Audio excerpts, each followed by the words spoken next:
Hello world, Shelly here, and it's time for your Friday Foundation Fix, where you can get your fix of foundation reviews in between foundation fests. And today I'm going to check out, exclusive to Ulta Beauty, the Smith & Colt Veiled Threat Weightless Blur Micro Blur Foundation. This retails for $42 for 1.11 fluid ounces of product. If you want to compare apples to apples, that is just under $38 per fluid ounce. It comes in 42 different shades. I have the fourth lightest. This is shade number 130 Neutral, described as being for fair skin with neutral undertones.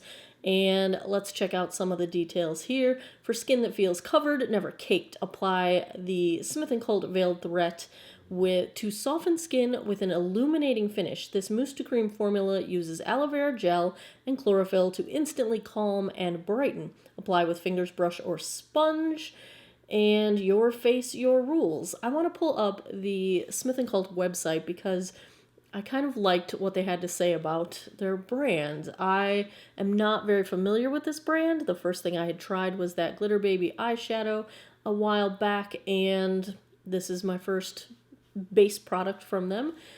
And on their About page, they say, "We know you're not here to blend in. Smith & Colt empowers you to create your own rules with innovative products and an antidote to beauty sameness. We provide the pigmentation to match your personality. From shape-shifting primers to endless glitter, our high-tech formulas and ingredients deliver unrivaled performance. Our beauty products are designed to fit into life's ever-changing flow.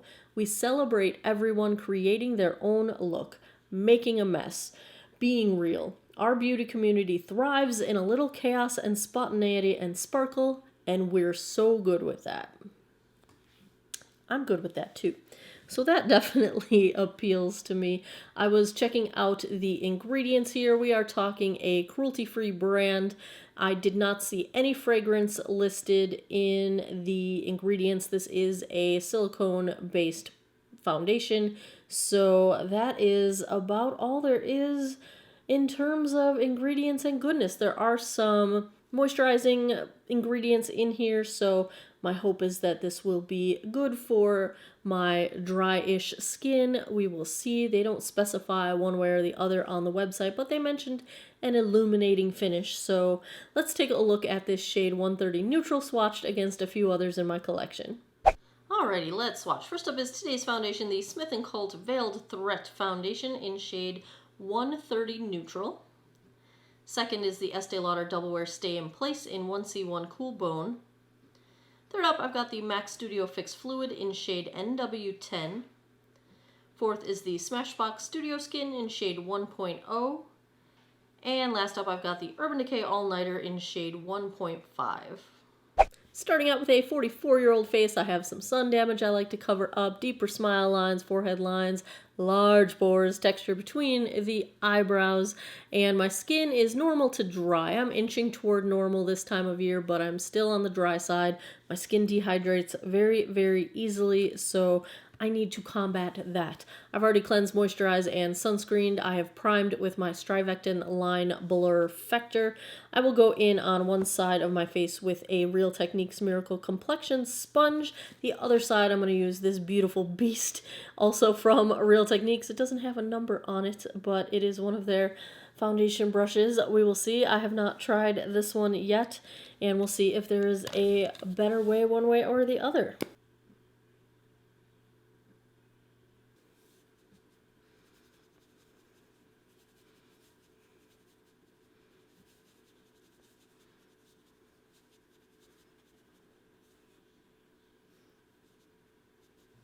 This is blending out very easily with the sponge, but I'm noticing the pores on my cheeks, it really wants to grab and settle in there.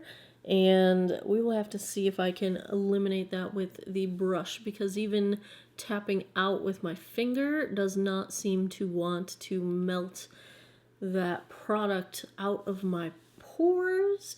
Usually my Strivectin Line Blur Factor does a pretty good job of filling in my pores, so that polka dot pore issue is not going to be tolerable if I can't get rid of it. Let's try the brush side.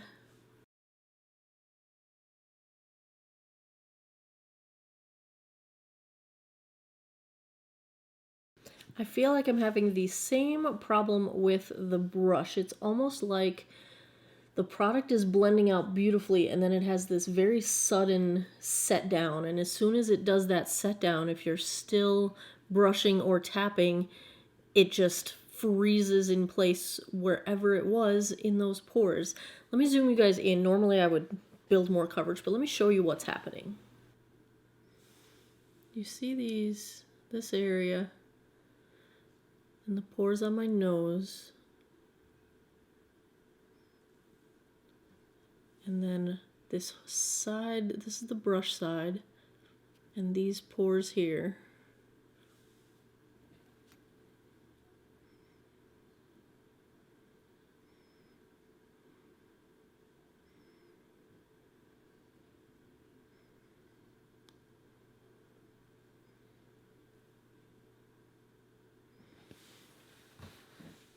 It's kind of caking on this area. I'm going to see if I can use the rest of that product to kind of fix this. And just try to be a little quicker about it.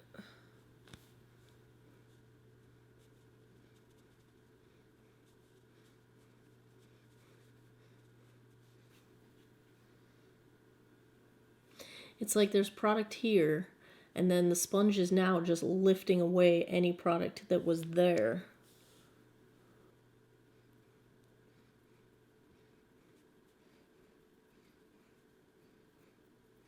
The first product applied, when you try to build it, now the product around it disappears, and this, see if I can get it, it all just cakes up.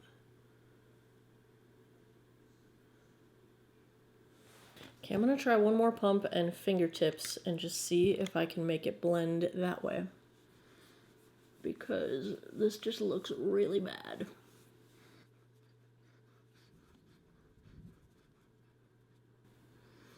It's kind of like once you get it blended out, don't touch it and don't overlap.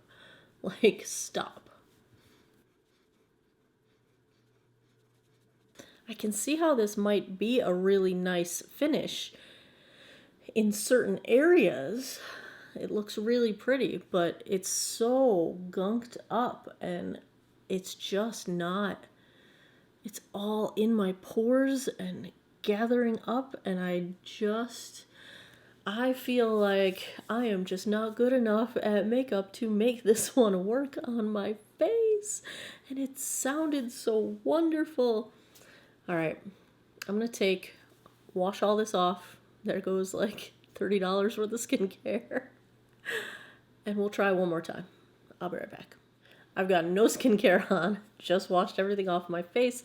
The only thing I put down was the Bobbi Brown Vitamin Enriched Face Base because I need some kind of moisturizer underneath. I have no primer. Let's try this on its own and see where we end up.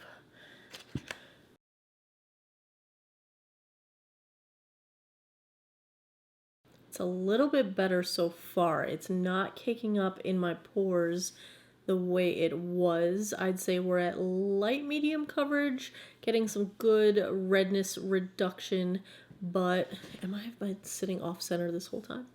But I can still see sunspots poking through. Let's try the brush side.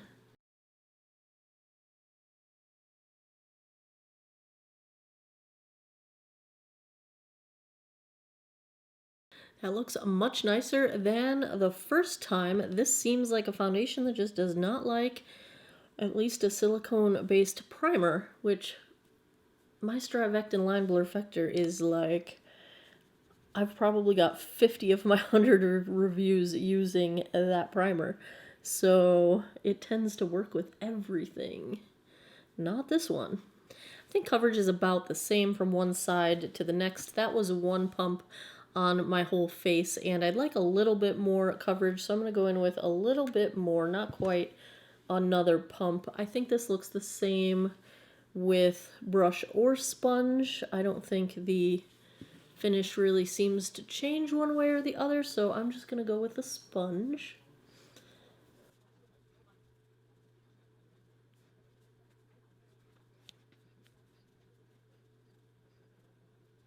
It builds up a little bit. I'm going to lay off because I'm feeling that it's giving me the warning signs that it's about to do that gunking up thing. I think the problem for me is in this quote unquote unique mousse to cream formula. This mousse to cream is really, really tacky. And it starts out feeling very fluid, but then it's almost the opposite. I'd call it cream to mousse. It gets thicker and thicker and thicker as it wants to set down. And once it sets into that mousse, it doesn't want to blend with cream. So, but I think we're okay right now. Let's take a zoom in. I'm feeling like I have redness coming through on my chin and a little on my cheeks and my nose. I would say that we're at light medium at the best case coverage here. For a luminous finish, I feel like this is setting down to be a little bit more matte. It is just kind of sitting on top of the skin on my nose just a little bit. I don't feel like I've got even coverage everywhere. It's just kind of an odd, it blends out kind of oddly. And that's just odd. But since we got to an okay place, I'm going to keep going. The time is 3:04. Let's call the check-in time 3 o'clock. I'm going to put the rest of my face on. I will be right back. Okay, I did not end up setting this foundation with powder.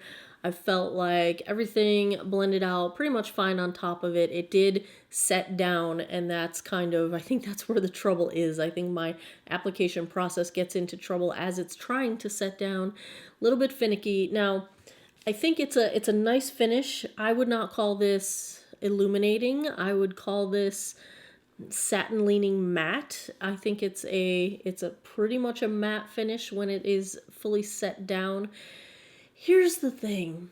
I feel like my skin looks very textured and it looks very pore-like because I don't have a primer helping those things out. I always wear a primer, so the fact that this one was so finicky with primer underneath it makes me worry because I won't reach for it very often if I can't get the additional smoothing.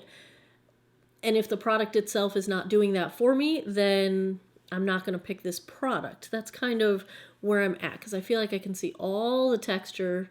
I can even see it on the monitor. Like, and that's unusual. It just doesn't usually show so much. And my pores, I can just see them all. And you know, when I've got other products that help me to blur them out, that would make me not reach for this one. However, I think it is very pretty at this point right now. I will wear it for the rest of the day. We will see how it does.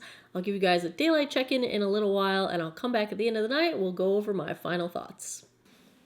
11:36 p.m. That puts us just around 8-ish hours, 8.5 hours.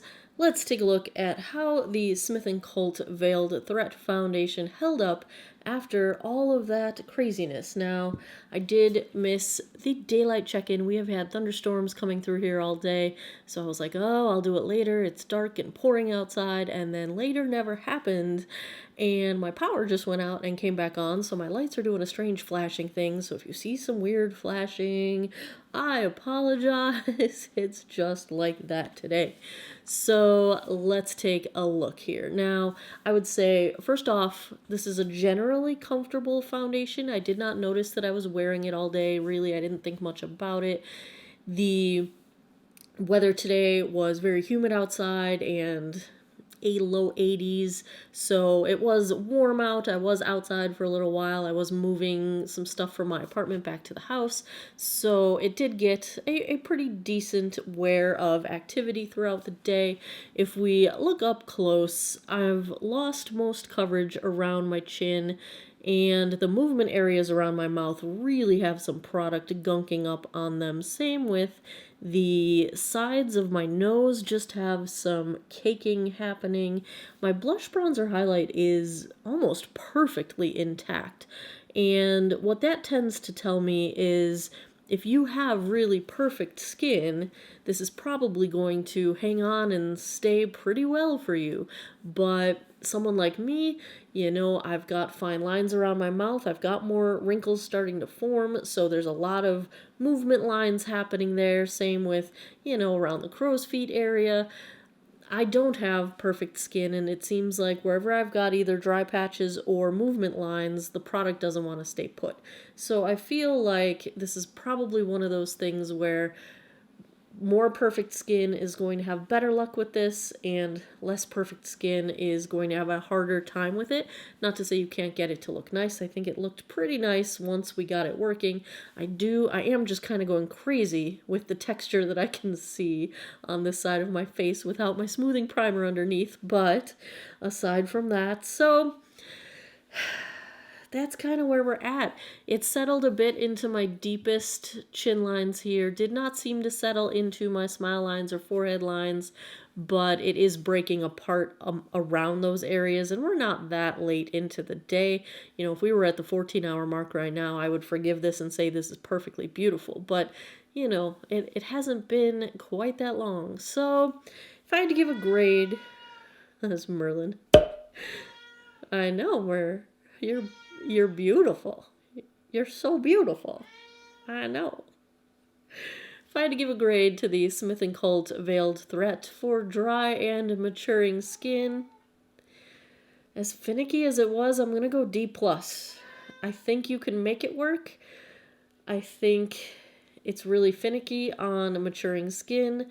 I don't think the longevity is fantastic, and it didn't play nice with my primer, so I can't really use primer to help it stay longer. Now, whenever I have a foundation that I think has potential, like I do with this one, if it doesn't get the grade I'm expecting, I will wear it a few more times and try to make it work. Then I will keep you guys posted and have it in a future foundation follow-up video. I'm going to be taking notes on the foundations that I'm wearing over the next 2 months or so. I'm going to be traveling on a study abroad for 7 weeks, so I will have videos going up the whole entire time, but I won't be able to create videos because I'm pre-filming everything. So the follow-ups to these will not come until the end of July or early August, but I promise you I will keep trying, and I'll see if I can make this work any better than it did for me today. So there you have it. If you like foundation reviews, if you would like to see more of them, give me a thumbs up down below. Let me know in the comments what foundations you would like to see next. I keep a running list and I purchase them every time I get a chance. If you haven't seen my spreadsheet, I've got all of the foundations I have ever reviewed in a ranked, sortable, searchable spreadsheet over on geekoutofwater.com. Click the Foundation Fest link. You can dig through there, swipe for all the data. Lots of information there. And as always, thanks a lot for taking some time out of your day to geek out over makeup with me. Come back every Monday, Wednesday, Friday, 9 p.m. Eastern Time for new videos. I appreciate your time, and I hope you guys all have an awesome day or night wherever you are in the world. Take care of each other. Bye-bye.